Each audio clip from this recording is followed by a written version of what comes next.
Welcome back to education भैया। आज के वीडियो में हम लोग पढ़ने वाले हैं द चाइल्डहुड पोएम को, और इस पोएम को लिखा है मार्कस नातेन ने। तो देखो, हम लोग एक एक स्टैंजा को पकड़कर अच्छे से पूरे पोएम को पढ़ेंगे।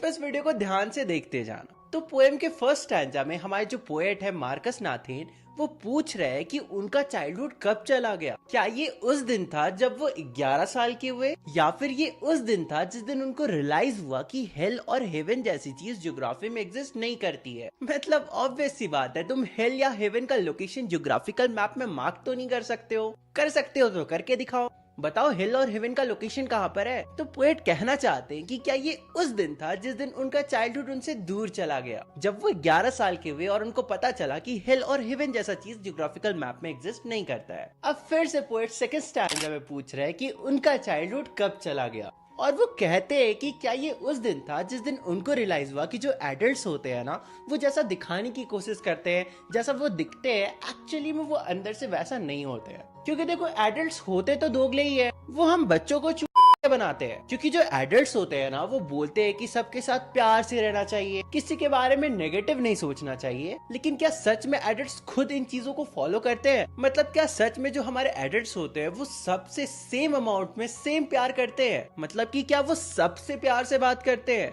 नहीं ना, ऑब्वियस सी बात है। तो पोएट कह रहे हैं कि क्या ये उस दिन था जब उन्हें पता चला कि एडल्ट जैसा दिखाने की कोशिश करते, जैसा दिखते हैं, वो वैसा नहीं होते हैं। तो क्या ये उसी दिन था जिस दिन उनका चाइल्डहुड चला गया? फिर अब थर्ड स्टैंजा में पोएट वापस से कहते हैं कि उनका चाइल्डहुड कब चला गया। क्या ये उस दिन था जब पोएट को रियलाइज हुआ कि उनका जो माइंड है ना, वो सिर्फ उनका ही है। मतलब वो जब चाहे जो चाहे वो कर सकते हैं, वो सोच सकते हैं, वो जब चाहे जो चाहे वो डिसीजन भी ले सकते हैं। उनके माइंड पे किसी का कोई कंट्रोल नहीं है, और उन्हें किसी की भी ऑर्डर्स या किसी की भी बात फॉलो करने की जरूरत नहीं है। और ये जो माइंड है ना, ये सिर्फ पोएट का है, और वो जब चाहे जो चाहे वो थॉट्स जनरेट कर सकते हैं और वो चीज सोच सकते हैं। तो क्या ये उस दिन था जिस दिन उनका चाइल्डहुड चला गया, जब उन्हें पता चला कि वो जब चाहे जो चाहे सोच सकते हैं? या फिर ये उस दिन था जब वो सेल्फ सेंटर्ड होना स्टार्ट हो गए? क्योंकि देखो, जो बच्चे होते हैं जिनके अंदर चाइल्डहुड होती है, वो लोग कभी भी सेल्फ सेंटर्ड नहीं हो सकते। वो तो मासूम से होते हैं, भोले से होते हैं, क्योंकि उनके अंदर बचपना होती है, मतलब वही चाइल्डहुड होती है। और जिसके भी अंदर चाइल्डहुड होगी, जिसके भी अंदर बचपना होगी, वो कभी भी सेल्फ सेंटर्ड नहीं हो सकता। क्योंकि जो बच्चे होते हैं ना, वो बहुत ही ज्यादा प्योर हार्ट के होते हैं। उन्हें तो पता भी नहीं होता कि सेल्फ सेंटर्ड होता किस चिड़िया का नाम है। अब देखो, हम लोग फोर्थ स्टैंजा पढ़ेंगे।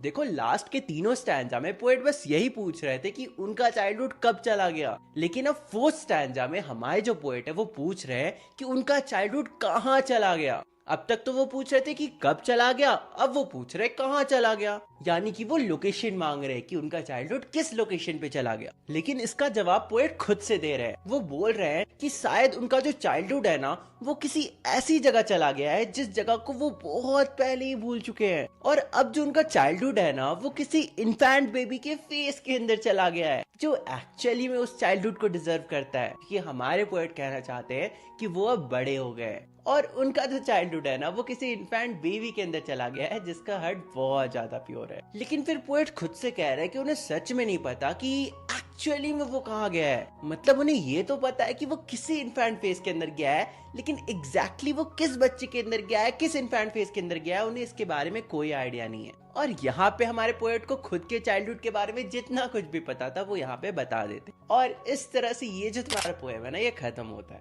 अगर तुम सोचने को जाओगे तो ये पोएम बहुत ही इंटरेस्टिंग